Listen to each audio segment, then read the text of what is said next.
Então, vamos apresentar hoje o professor Dr. Francisco Garcia Soriano, professor associado do Departamento de Clínica Médica da Faculdade de Medicina da USP, médico formado na FMUSP, residência em Clínica Médica, trabalhou em UTI geral, UTI do trauma, UTI da neurologia, realizou pós-doc em Boston com o professor Kizaba Kizabo, na área de sepse e radicais livres, verificando dano aos órgãos e tecidos. O tema da aula, alterações cardíacas na sepse. Seja bem-vindo, professor Francisco. Obrigado.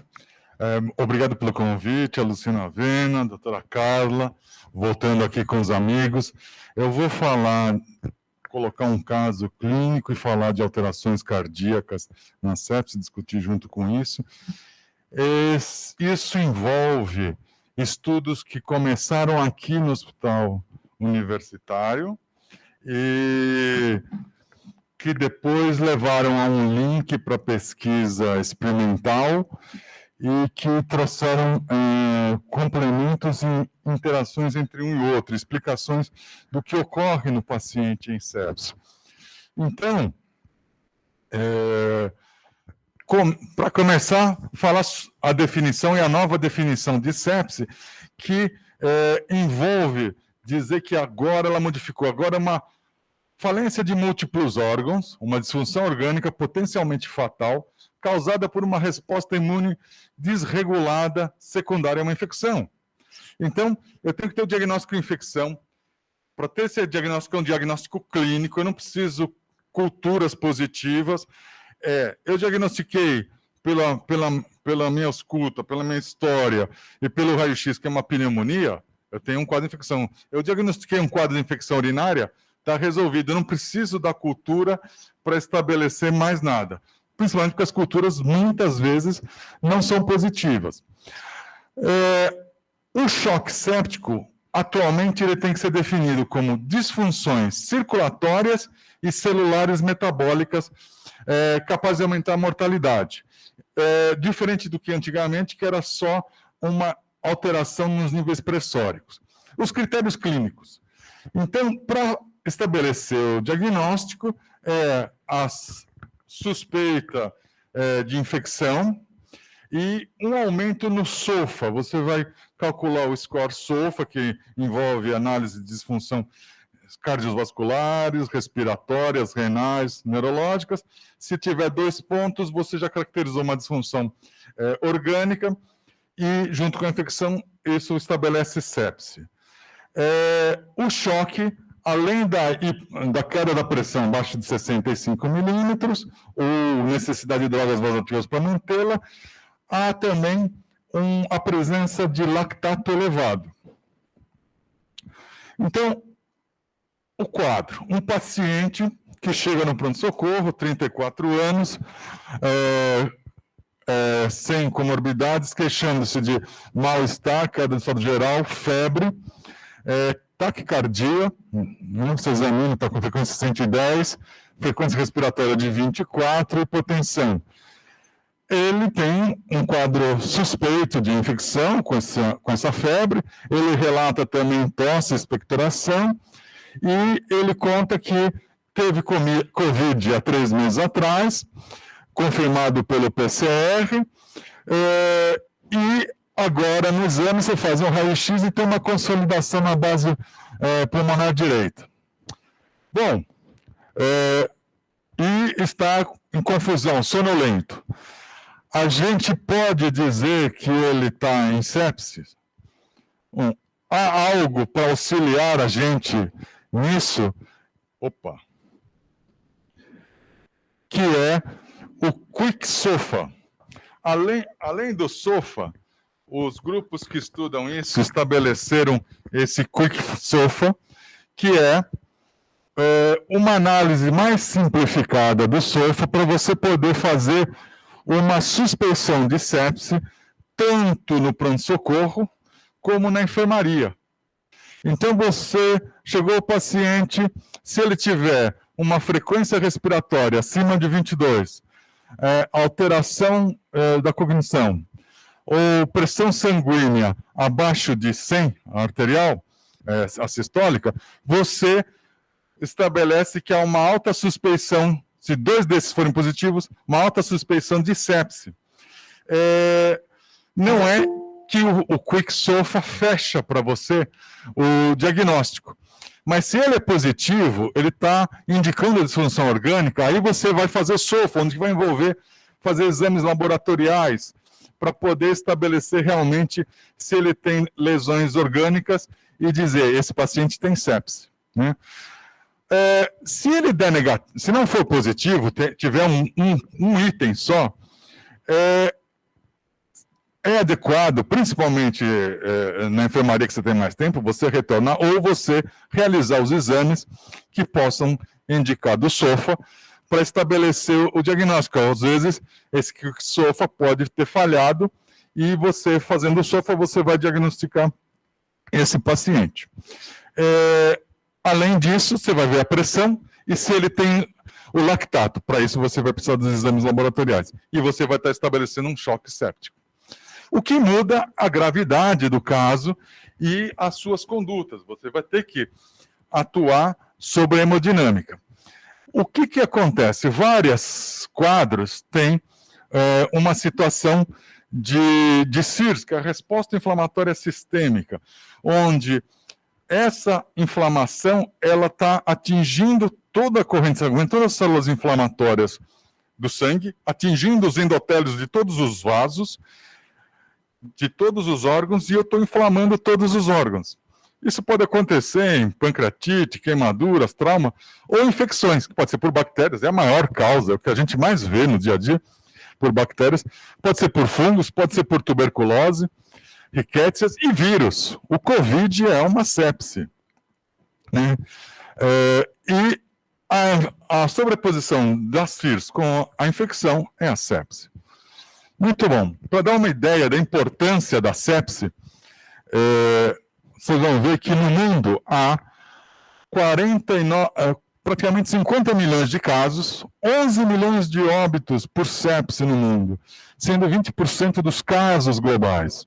No Brasil, um estudo realizado mostrou uma alta incidência nas UTIs, sendo que a gente tem por volta de 350 mil casos no Brasil de sepse, e o choque séptico no Brasil tem uma mortalidade de 52%. Tem um estudo do HU. No HU, eu estou usando aqui sepse grave, que era o diagnóstico, a classificação antiga. O sepse grave virou sepse. E o que era chamado de sepse é infecção sem quadro inflamatório. O choque séptico no HU, a gente tem uma mortalidade de 32%, e o total de casos de sepse gira entre 20% a 25% dos casos da UTI. Então, ela compete com o infarto do miocárdio. Atualmente, na verdade, o pessoal do PS não está internando tantos infartos na UTI, então a sepse é a maior frequência. Estão resolvendo muitos casos de infarto lá.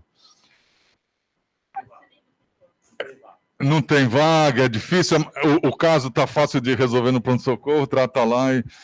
Então, nos Estados Unidos, é a principal causa de morte, 750 mil casos por ano, e comparando com outras situações, câncer, AIDS, olha só, sepse, a incidência por 100 mil pacientes por ano é de 300 casos, muito superior a AIDS, câncer de cólon e câncer de mama. Em termos de mortalidade, só infarto agudo do miocárdio empata em mortalidade com a sepse. Sendo que o infarto agudo do miocárdio tem evoluído muito. Ele é uma doença sharp. Você sabe quando começou o quadro. A sepse você não sabe quando ele passou de um quadro localizado para uma coisa sistêmica. Esse é um dos nossos problemas no diagnóstico exatamente. Do que vai a óbito um paciente em sepse? O choque não responsivo de volume, de droga vasoativa, ele continua hipotenso, precisando de uma quantidade imensa de droga vasoativa, falência de múltiplos órgãos e, em particular, de falência cardíaca. Aqui, como que está tratando atualmente os pacientes? Bom, nós temos essa sequência, onde você tem a invasão, agente invasor, bactérias, deflagração de uma cadeia inflamatória, produção de citocinas, e a lesão final de órgãos, insuficiência renal, insuficiência respiratória, choque. Onde nós conseguimos atuar? O que sobrou, o que conseguimos atuar? Aonde intervir? O que sobrou, o que temos mesmo são a eliminação do foco infeccioso. E essa eliminação pode ser mecânica, cirúrgica, remove o foco, e química. Quando tem o cirúrgico, sempre tem também antibiótico, né? Ou só antibiótico em situações que a gente não consegue remover, como principalmente pneumonias. A gente não tem como remover um pulmão, alguma coisa assim. Agora, quando você tem um abscesso, você pode drenar, ou às vezes um rim que está enclausurado, o processo infeccioso, você remove o rim. E o suporte às lesões que você tem nos pacientes, ao choque, à insuficiência respiratória. Então, nós agimos nesses 2 pontos. Aí, dando volume e ventilação, né, oxigênio e líquido, e antibiótico. Para mostrar a importância disso, né, foi estudado, isso em 90, foi estudado a incorporação dos diversos tratamentos. Não dá para fazer isso em paciente. Produziram sepse em animais, sem nenhuma terapia. Em 100 horas, todos morreram. Se eu dou antibiótico, em 100 horas, praticamente 90% faleceu. Se eu dou só suporte hemodinâmico, também 90% de óbito. Contudo, se eu associo suporte hemodinâmico antibiótico, eu mudo para a mortalidade desses animais. Então, eu preciso do antibiótico, mas eu preciso ter perfusão dos órgãos. Tanto porque a má perfusão vai levar a novas lesões, como o antibiótico, para chegar no foco infeccioso, tem que ter perfusão no tecido. Então, esse estudo mostra que a associação é importante. A precocidade do tratamento também foi mostrado em vários estudos sobre infecções, mostrando que o início precoce leva a um benefício. Um estudo particular em choque séptico por um grupo canadense mostra que o tempo para administrar um antibiótico é determinante na mortalidade. Aqui ele usou o antibiótico adequado para a infecção. A questão às vezes estava com antibiótico, mas não era o que pegava a bactéria. Então, conforme eu vou aumentando o tempo para introduzir o antibiótico adequado, a mortalidade vai aumentando exponencialmente. Essa é uma escala logarítmica. Então, vocês veem que ele vai aumentando e você agir precocemente é fundamental. E esse é um estudo do Early Go, que, na verdade, eu realço, porque a alça que ele valorizava, que era a medida de saturação de oxigênio venoso, não faz diferença. Mas o que ele realçou é que a gente tem que atuar rapidamente, precocemente, desde o pronto-socorro até a UTI, desde a enfermaria até a UTI. A gente tem que diagnosticar e agir rapidamente. O paciente foi diagnosticado com sepse, ligou para a UTI, tem vaga. Não pode deixar o paciente sem fazer as condutas precocemente lá no pronto-socorro, porque isso vai fazer diferença. Porque às vezes até arrumar o leito, até subir demora 2, 3, 4 horas. Então tem que fazer os procedimentos que eu vou dizer. Aqui a gente tem uma sequência dos eventos e muito foi tentado se intervir imunologicamente nesse meio da cadeia. Né? E o que aconteceu? Aconteceu que nada disso funcionou. Vários estudos clínicos randomizados não mostraram eficiência de bloquear interleucina 1, TNF, PAF, óxido nítrico, todas essas coisas falando. Então, não conseguimos mudar. É diferente de você ter uma artrite reumatoide, você dá um anti-TNF, você só tem a inflamação. Você bloqueia, você consegue bloquear a doença. Aqui o TNF é importante, porque ele é um sinalizador para as outras células. Se eu bloqueio o TNF, se eu bloqueio o Toll-like, eu estou bloqueando a forma de detecção, de comunicação das células para combater a infecção. Aí a infecção prepondera. Então, é algo mais complexo. Atuação no setor de emergência. Então, nós temos que medir o lactato precocemente, fazer culturas, nunca esquecer, culturas. Hemoculturas e culturas do foco. Se for urinário, se for pulmonar. Aconteceu alguma coisa aqui.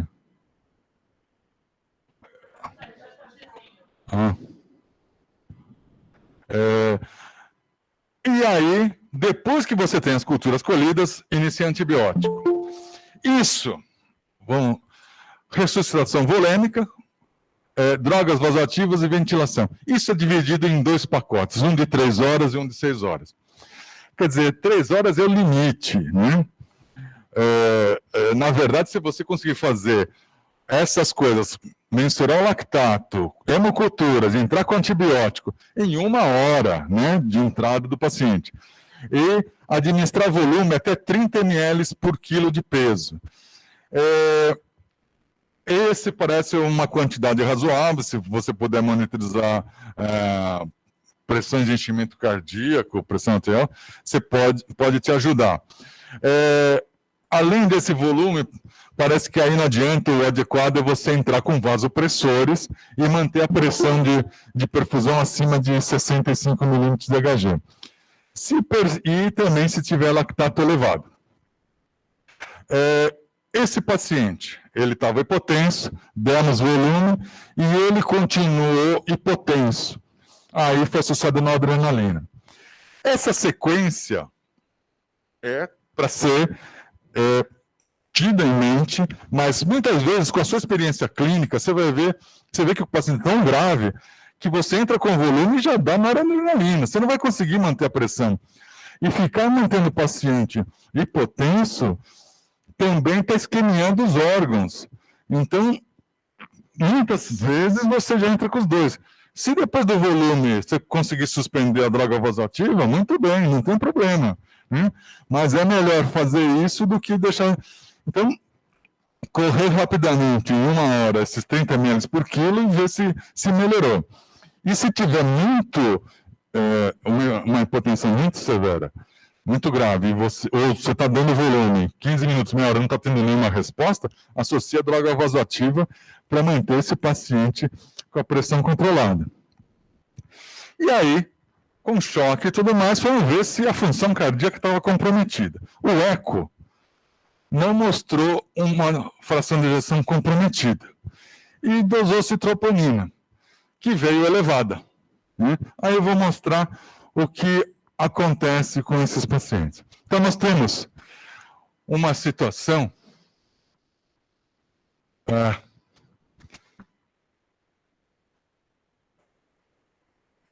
vamos ver se funciona aqui. Não funciona. Está andando, não? O seu PowerPoint não funciona. Bom, eu ia mostrar uma animação onde mostra como os neutrófilos, o que acontece?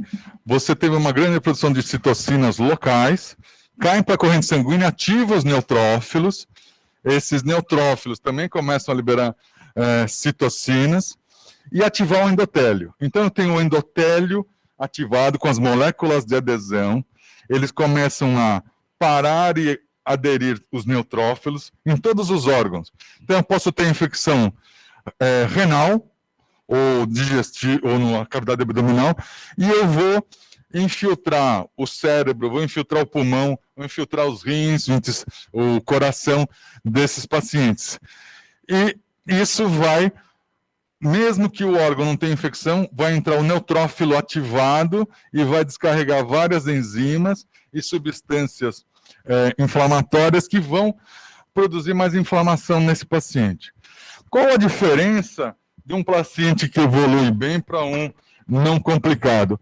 Na verdade, é o nível dos elementos ativos de citocinas, só que isso, a gente sabe que existe diferença de níveis, mas eu não consigo dar um ponto de corte para você falar, dosa IL-6, quando estiver nesse nível, ele está grave, né? A única coisa que a gente sabe é que a diferença de quem evolui complicado e não é a quantidade total dessas diversas citocinas, desses diversos mediadores, levando a maior inflamação. Essa inflamação vai lesar os órgãos todos, como eu falei, por essa ativação sistêmica, e, inclusive, o coração. Muita coisa tem sido dita que há um fator de depressão miocárdica.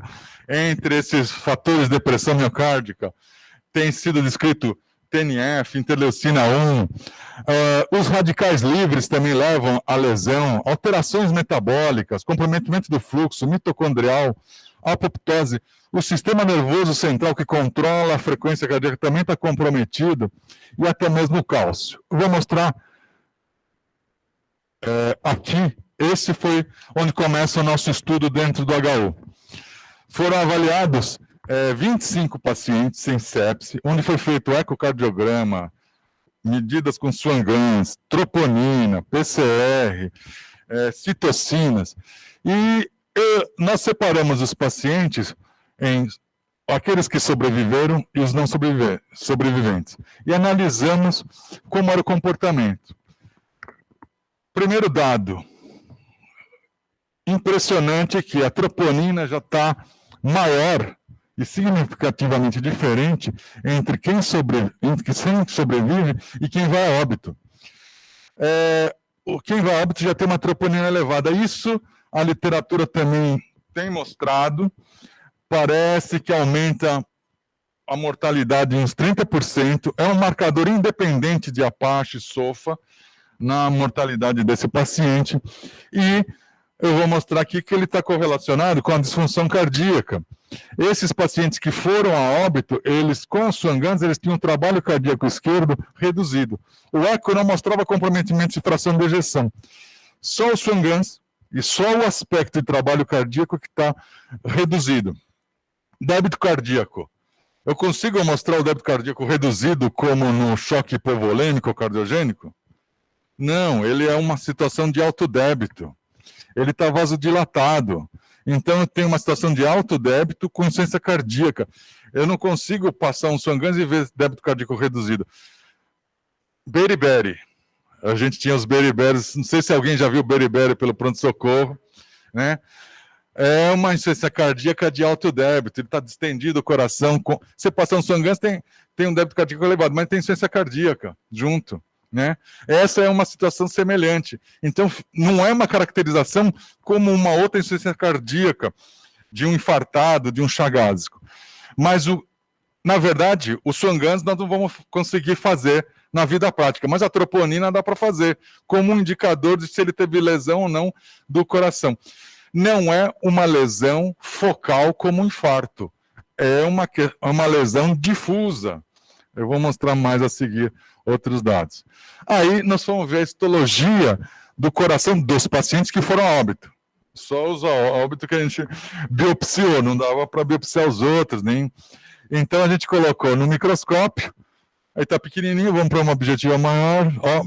Aí vocês veem que, veja, aqui, essas setas indicam neutrófilos presentes no miocárdio. Tem uma miocardite nesses casos.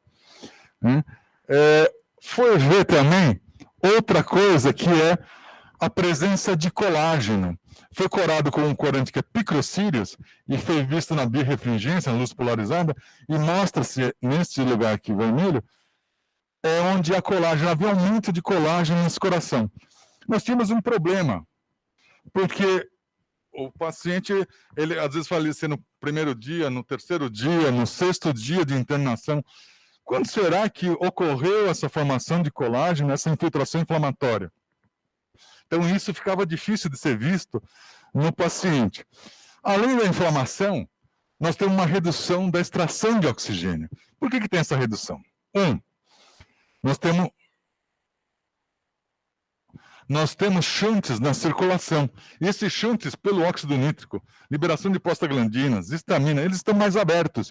E estão roubando fluxo. Então, eu tenho alto débito, mas tenho roubo de fluxo. Então, eu tenho tecidos com perfusão de luxo e tenho tecidos com hipoperfusão. A gente não consegue diferenciar isso e o jeito, esse daqui também não vai funcionar. Mas aqui, vocês notarem mais ou menos, aqui são as hemácias formando trombinhos e circulando. A circulação não é adequada, ela está lenta e obstruída. Aqui também compromete o fluxo, ao formar esses trombos. Outra coisa que compromete, aqui não consigo mostrar, mas esses neutrófilos expostos a agentes infecciosos, e em contato com o endotélio e plaquetas venulares, eles extruem todo o DNA. Aparece uma rede que está marcada fluorescente de DNA. Eles se matam para formar uma rede, essa rede de DNA gruda as bactérias. Ele para tudo que é bactéria, só que para também o sangue. Então também leva a obstrução ao fluxo sanguíneo. Além disso, a mitocôndria não respira adequadamente. Então, aqui um trabalho onde que um autor colocou células em cultura com endotoxina e mostrou o comprometimento da respiração. Então, as fases respiratórias, quando as células estão estimuladas com LPS, estão reduzidas. Aqui no fininho também não funciona. Aqui eu ia mostrar como é a coisa. Então, são a cadeia, os citocromos respiratórios, eles estão funcionando, transportando prótons, produzindo ATP, e aí os radicais livres, eles vão se ligar a esses citocromos. O óxido nítrico, ele se liga ao componente M, onde tem ferro ou cobre nas proteínas. Só que o óxido nítrico forma uma ligação reversível. Porém, também tem o peroxinitrito, esse vai nitrar as proteínas, e aí ele mata a proteína. E a cadeia respiratória para de funcionar e de produzir ATP adequadamente. Além daquela microscopia normal, fiz a microscopia eletrônica, olha só, as mitocôndrias. Aqui a Hélia, não sei se você conhece a professora Hélia Caldini, quando ela viu isso aqui, ela falou, parece mitocôndria de um tumor. Porque normalmente você teria que ter as fibras cardíacas alinhadas em fileiras e as mitocôndrias também em fileiras. Aquela forma bolotas, agrupamentos, desorganizou as mitocôndrias desses pacientes. Já mostrando como está comprometendo, porque elas estão emparelhadas, produzem energia e libera para a fibra muscular que está logo ao lado. Mas aqui perdeu esse alinhamento. O coração é descrito o comprometimento do metabolismo. Isso quando você tem infarto do miocárdio, hipóxia, a capacidade de glicólise e a capacidade de utilização de ácidos graxos no metabolismo. Então, o autor que analisou o metabolismo, ele muda. Ele cai o metabolismo, que é baseado fundamentalmente em ácidos graxos, na situação normal, e glicose. Eles viram 12% do metabolismo. E o lactato, que é consumido pelo coração. O coração não é um órgão que aumenta a produção de lactato no setor venoso, ele reduz, porque ele extrai lactato. Mas ele passa de 12% para 36% o consumo de lactato. É um aspecto inteligente, porque o lactato vai direto no Krebs, entrando na mitocôndria, e ele onde produz muito mais ATP do que a via glicolítica. A via glicolítica produz 2 ATP só, e no Krebs produzem muito mais do que isso. Curiosamente, aqui o professor Rossi de Ribeirão Preto, ele também estudou, ele nos perseguia e fazia estudos em paralelo com os nossos aqui. Mas ele estudou os pacientes, ele fez uma coloração com óleo red, que ele marca os lipídios no coração. E você vê que os pacientes em sepse, que está em vermelho, esse vermelho, é uma quantidade aumentada de lipídios depositados, porque ele não está conseguindo metabolizar, né, comparado com o normal ou com o paciente em pancreatite. Mas nós fizemos melhor que ele na mitocôndria. Nós mostramos que dentro das mitocôndrias, essas bolinhas são acúmulos de gotículas lipídicas, que entraram e não foram metabolizadas, coerente com o dado que ele também mostra, mostrando como essa mitocôndria não está funcionando. O que acontece? Nós temos essa tempestade de radicais livres e eles vão lesar os órgãos. Então, ele mostrou por imunohistoquímica, aqui em marrom é o que está marcado. Aqui a óxido nítrico sintetase induzida, não a constitutiva, aqui é induzida na inflamação, ela estava aumentada nos pacientes em sepse. Quando você tem muito óxido nítrico, você forma peroxinitrito e ele vai nitrar as proteínas na tirosina, mostrando que também tinha tirosina. Então, eu tinha uma agressão por estresse oxidativo nesses corações. Outra coisa interessante que ele falou que pode ser dramática, ele falou que quando ele pegava o coração, porque os nossos pacientes, a gente não foi atrás, mas ele como patologista, ele pegava o coração do paciente em sepsis e disse que ficava desmilinguido. os corações normais, eles ficam estruturados, o outro ficava mole.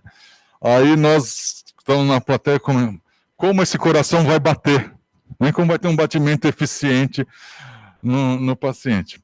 Aí nós fizemos, além do professor Rossi, né, nós mostramos que quando você tem radical livre, isso é sabido, ele quebra a fita de DNA, uma das fitas, não a dupla fita. Quando eu tenho essa quebra, existe uma enzima, que é a poli-ADP-ribose polimerase, que ela detecta a quebra. Ela se encaixa, ela é ativada, e ativada ela vai colocar esses complexos de poli-ADP que vai sinalizar para a enzima que repara o DNA. Normalmente, se você toma sozinho, tem ultravioleta, ele dá uma quebradinha no DNA. Mas aqui, quando você tem um infarto, tem uma enxurrada localmente de radical livre. Quando você tem sepsis, você tem uma enxurrada de radicais livres pelo corpo todo. Quando você quebra muitos pontos de DNA, você consome muito ATP e NAD, que é necessário para essa enzima para fazer esses complexos. E você esgota o ATP que existe na célula. A mitocôndria já não consegue produzir, já não chega oxigênio direito. E ainda vem uma enzima que consome tudo, a célula morre em necrose. Aí, nós vamos ver os corações dos nossos pacientes e marcamos esses complexos de poli-ADP, você vê, eles ficam nos núcleos. Né? Havia presença da poli-ADP-ribose polimerase no coração dos pacientes, compatível com o estresse oxidativo e com lesão das células. E mais do que isso, a quantidade dessa marcação tecidual, ela tinha uma correlação com a troponina do primeiro dia. A gente marcou o primeiro, terceiro, sexto dia, mas a troponina do primeiro dia se correlacionou com a quantidade da PARP. Então, a troponina está marcando uma agressão à célula miocárdica, que leva a essa disfunção, à morte, e leva à redução do trabalho cardíaco. Então, ela é um bom marcador para saber se eu estou tendo disfunção e talvez tomar medidas em especiais para ativar. Aqui também não... Aí nós tínhamos algumas dúvidas. Em que momento ocorrem essas alterações? Nós fomos para um estudo experimental na faculdade. Em ratos, nós injetamos LPS e quantificamos 1h30, 4 horas, 8 horas, 16 horas, 24 horas, várias medidas. Eu vou mostrar algumas delas correlacionadas com o que encontramos nos pacientes. Vamos ver o colágeno, né? Então, vamos ver o colágeno do paciente. Aqui é um controle, coração normal. 1h30 após o LPS. Você vê esse vermelhinho aqui, já é o colágeno. 1h30 depois já tinha colágeno. A gente trabalhava com o Clovis Frim, que é um cardiologista, e ele fazia análise da deposição de colágeno no subendocárdio, em situações de pós-infarto e em situações de sobrecarga volêmica. Nesses modelos, demora meses, semanas a meses para aparecer esse colágeno. Na sepse, em 1h30 já tinha aumento de colágeno. Em 4 horas, olha a quantidade, é o vermelho, 8 horas. 16 horas, 24 horas. Aqui a curva. Na região subendocárdica, em 24 horas, eu quadrupliquei a quantidade de colágeno depositado. Na região epicárdica, eu dobro em 24 horas. Então, eu tenho uma grande deposição de colágeno. Isso vai reduzir a complacência do coração. Então, na fase de diástole, a minha complacência está comprometida. Está comprometida também porque eu tenho comprometimento de perfusão, né? E a gente foi ver como estava a perfusão desse coração. Então, a gente viu a pressão de perfusão coronariana e a relação com o depósito de colágeno. A pressão de perfusão, nós calculamos com a pressão diastólica arterial, menos a PD2, a pressão diastólica final de ventrículo esquerdo, com uma forma de enchimento de perfusão na parede miocárdica do ventrículo esquerdo. Por que isso? Porque o coração, ele é um órgão que só se perfunde na diástole. Eu tenho aqui a contração, né? Então tem a pressão arterial. O coração tem que superar a pressão arterial e injetar sangue. Durante o momento da contração, ele não está se perfundindo, está tudo fechado pela própria contração. Só quando ele abrir a válvula e começar a relaxar, é que eu começo a ter perfusão. Então, o coração é o único órgão que só se perfunde durante a diástole. Os outros se perfundem durante sístole e diástole. A diástole é o tempo importante para calcular a pressão de perfusão coronariana, para eu avaliar essa perfusão. A gente foi ver, a quantidade de colágeno está aumentada no grupo com LPS, e o colágeno ele se correlacionava nesses animais inversamente com a pressão de perfusão coronariana. Quanto menor a pressão de perfusão coronariana, mais colágeno tinha no ventrículo esquerdo. No ventrículo direito não há uma correlação. O ventrículo direito, desculpa. Na região epicárdica. Então eu pego a parede do ventrículo e divido em 3 terços. O primeiro terço próximo à cavidade é a parte subendocárdica. Os outros 2 terços é a epicárdica. Então, só essa porção é que eu tenho um comprometimento importante da perfusão, porque a pressão de perfusão coronariana está reduzida. Isso daí se correlacionou com o fluxo. A pressão de perfusão estava também, quanto maior a pressão, melhor o fluxo. Né? No ventrículo direito, no epicárdico, não havia essa correlação. A contratilidade também, quanto melhor a pressão de perfusão, melhor a contratilidade do coração.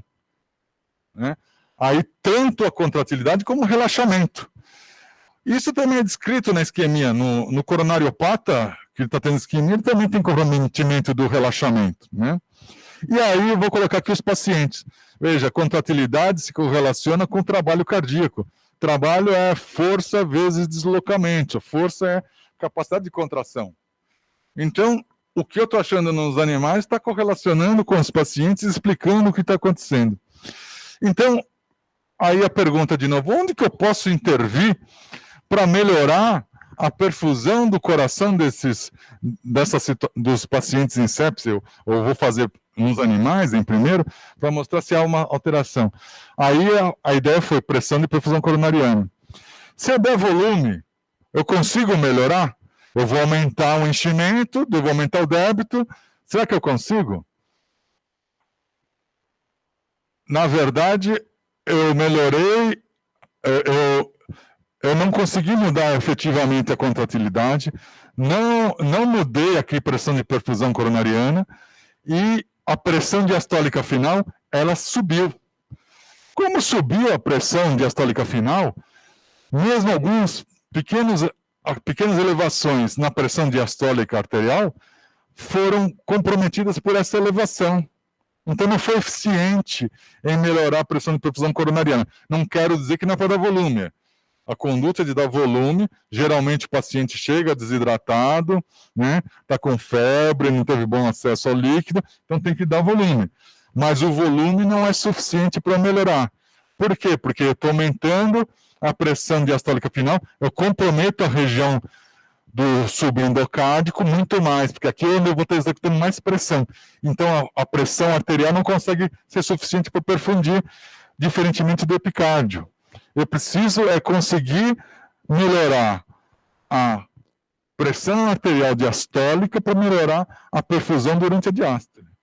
Então, eu fui estudar o básico noradrenalina, só que nós colocamos uma pressão arterial diastólica mais elevada e conseguimos, com a noradrenalina, em 75 milímetros de Hg, a diastólica, ela recupera a pressão de perfusão, recupera a contratilidade tanto na sístole como na diástole. Aí você pode falar, mas a noradrenalina tem um efeito contrátil. Nós usamos araminol também, que eu não mostrei, que não tem o efeito beta, é alfa puro, e também consegue melhorar a contratilidade, a sístole e a diástole. E fomos medir o fluxo perante esse aumento de pressão de perfusão coronariana. Normalmente, os autores, eles colocam aqui um Doppler na coronária e eles medem o fluxo total. Ou então eles medem por termodiluição o fluxo na coronária com o seio coronariano. Ou as dosagens de algum metabólito na entrada da artéria coronária e no seio coronariano. O que acontece? Eu estou medindo o shunt junto, né? O shunt também está sendo medido, eu não estou conseguindo eliminar esse shunt. A outra coisa, eu estou vendo o miocárdio, toda a parede inteira, não estou conseguindo segmentar para ver o comprometimento particular de uma região. Então, nós usamos uma técnica que conseguiu eliminar esses problemas. Nós colocamos microesferas, uma infusão de microesferas. Essas microesferas, elas impactam nos capilares, né? E aí, quando você tem o washout, vai ficar no tecido essas microesferas que são coloridas.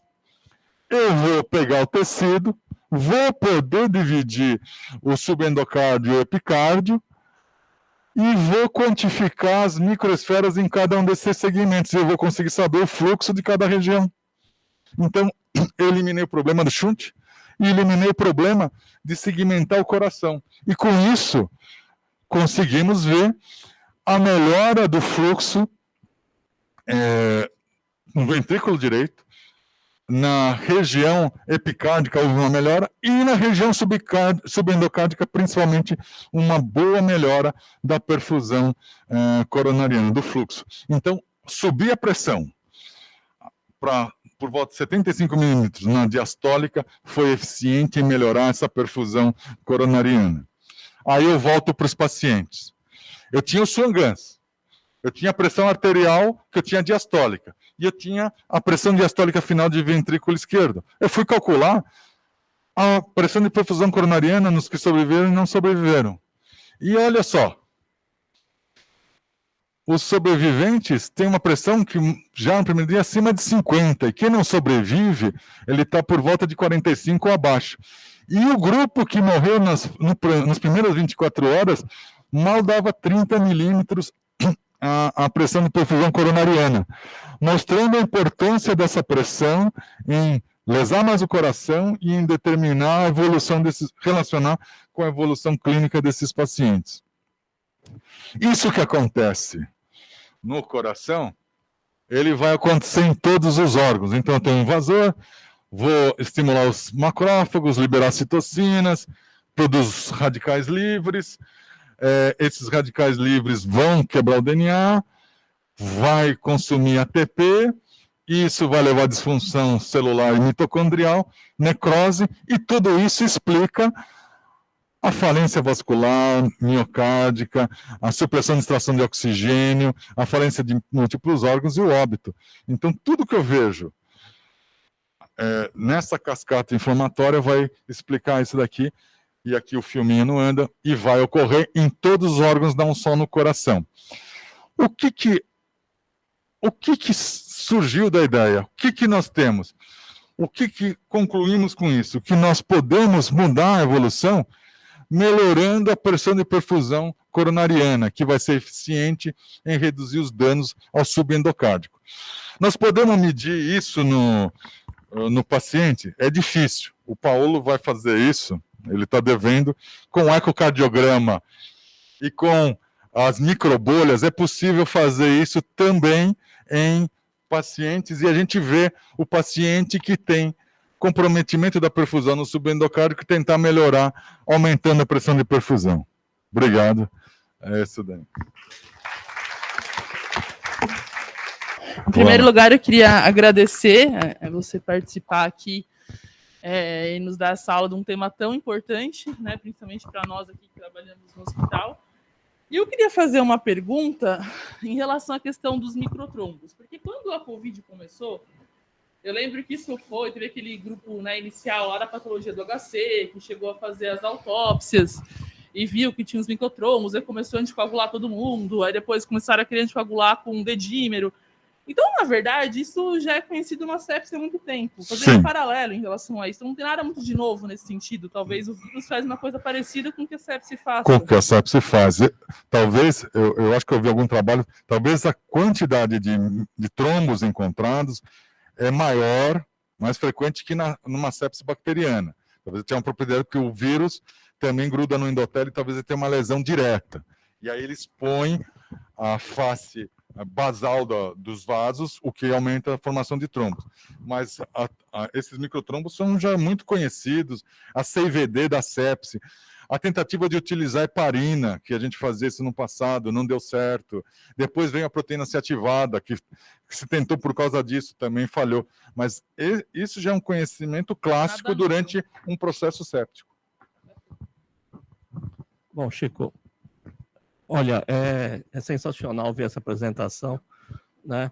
Quer dizer, são 20 e tantos anos de investimento aqui no HU, e uma das coisas que eu queria marcar a posição aqui é como é possível a gente fazer assistência de qualidade, ter um ensino de graduação que é considerado, o ano passado foi considerado o melhor do 6º ano, né, pelos alunos, termos teses realizadas aqui, né?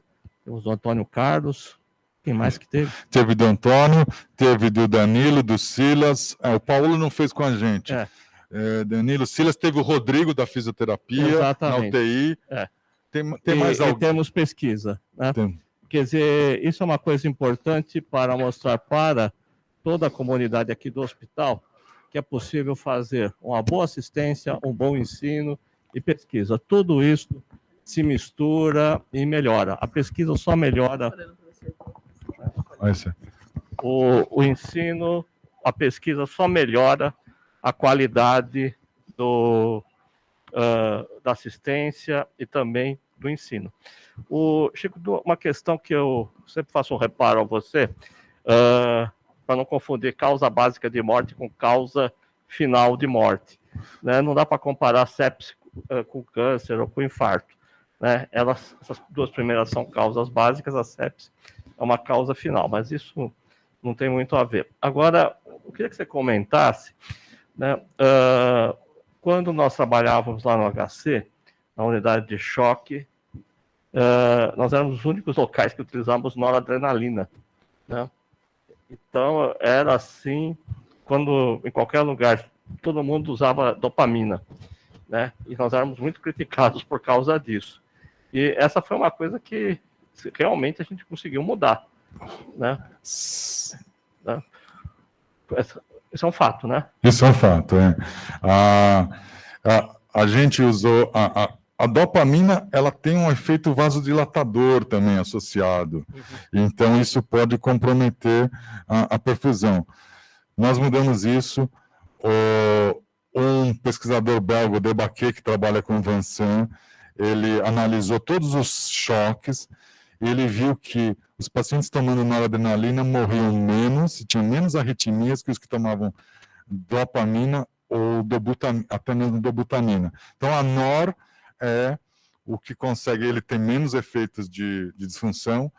Se você fala assim, vou vasoconstrair a região renal, eu estou hipoprofundo, não estou urinando muito. Na verdade, você tira dos lugares de fluxo de luxo e reconduz o fluxo para as regiões hipoperfundidas e melhora até a diurese do paciente nos estágios mais iniciais do quadro séptico. É interessante ver isso, né? Porque quem começou isso foi o nosso querido Luiz Olímpio, né? Que insistia muito, batia nessa tecla. E, nossa, a gente recebia tantas críticas. A outra pergunta é a respeito do tempo de intervenção cirúrgica quando há um foco. Você conseguiu analisar algum estudo relativo a isso? Então, os estudos colocam assim, nas primeiras horas, isso tem que estar dentro das primeiras 3 a 6 horas, a remoção do foco cirúrgico. É uma coisa frequente, acho que você também, às vezes a gente descia no PSC, precisava tirar o foco, o cirurgião falava, o paciente vai morrer. Esta é a única chance do paciente. Se tem um foco que é drenável, temos que tirar esse foco cirurgicamente. A gente segura o paciente na cirurgia, com noradrenalina, com toda a substância. Tira o foco. Ele dá uma piorada hemodinâmica nas primeiras horas, mas depois se recupera fantasticamente. Então, naqueles pacotes de 3 a 6 horas tem que ser realizado nesse período. O que às vezes é difícil. Última aí. Quer dizer, o lactato se mostrou como sendo um grande marcador inicial para o diagnóstico. Primeiro, como é que é a questão do lactato no prognóstico? Né? Se ele tem um grande valor mesmo. E uma pergunta bem antiga, e o nível de plaquetas?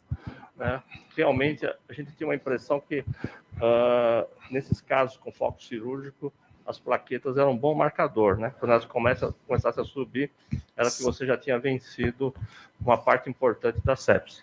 Como é que você vê isso? Sim, as plaquetas, quando o paciente começa a melhorar, ele começa a recuperar plaquetas. Outro índice que estamos vendo é neutrófilo com linfócito, a relação, porque o linfócito tem uma depressão, os neutrófilos sobem, então também uma recuperação de neutrófilos e linfócitos. Então, na recuperação do processo infeccioso, sim, as plaquetas subirem. A outra pergunta era do lactato. O lactato tem até ele tem um gráfico que eu não mostrei nessa aula. Autores, eles têm uma curva que quanto maior o lactato, maior a mortalidade. E conforme você vai caindo o lactato, ele vai caindo a mortalidade. Então, tem uma relação com a evolução clínica do paciente durante um choque, como marcador. Ele tem várias confusões, mas o Alexandre Steiner, que é docente aqui do ICB, e ele estuda metabolismo, existe o efeito von Burger, acho que é esse o nome, onde a ação de catecolaminas aumenta a produção de lactato, não está relacionada à hipoperfusão. Mas a minha defesa é, a gente não consegue separar o que é hipoperfusão com a mitocôndria. Eu não tenho um medicamento que destrave o metabolismo da mitocôndria. O que eu consigo fazer? É levar mais oxigênio. Eu não posso deixar faltar oxigênio na mitocôndria para que ela funcione adequadamente. Então, eu tenho que aumentar a perfusão para o que seja lactato produzido por perfusão, eu consiga remover e melhorar.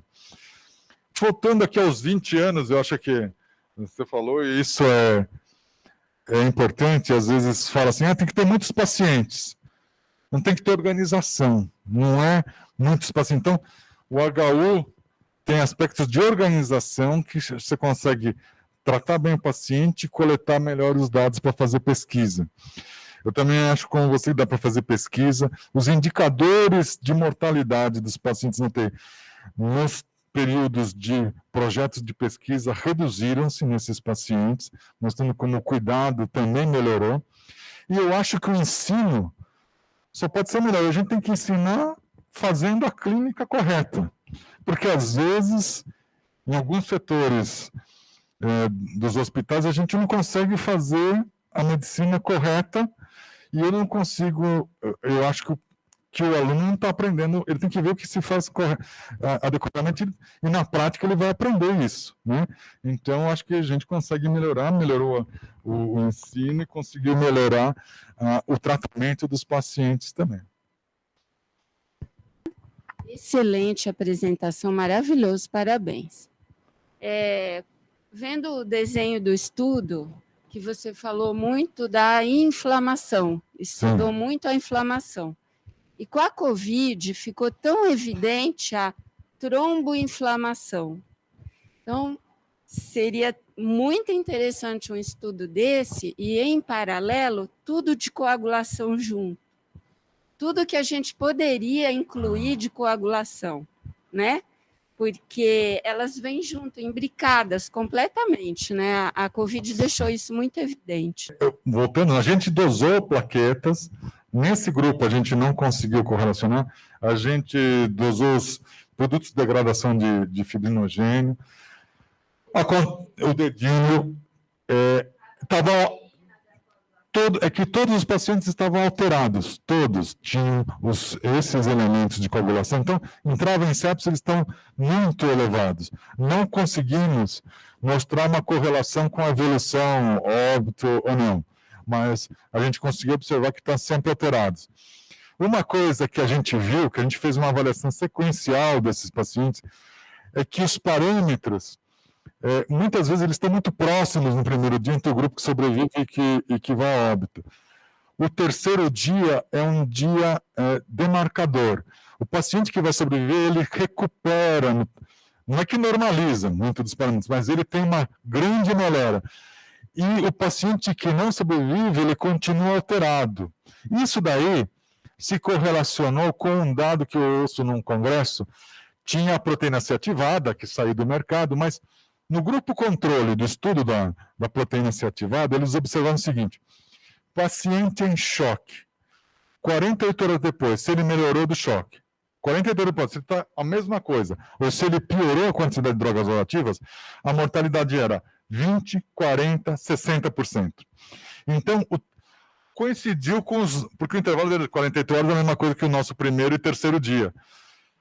É o pico inflamatório, é o pico em que o paciente ou conseguiu se resolver da inflamação, ou ele continua inflamado, e a inflamação vai lesando cada vez mais os órgãos, e ele não consegue sair desse redemoinho, dessa tempestade, e vai se lesando.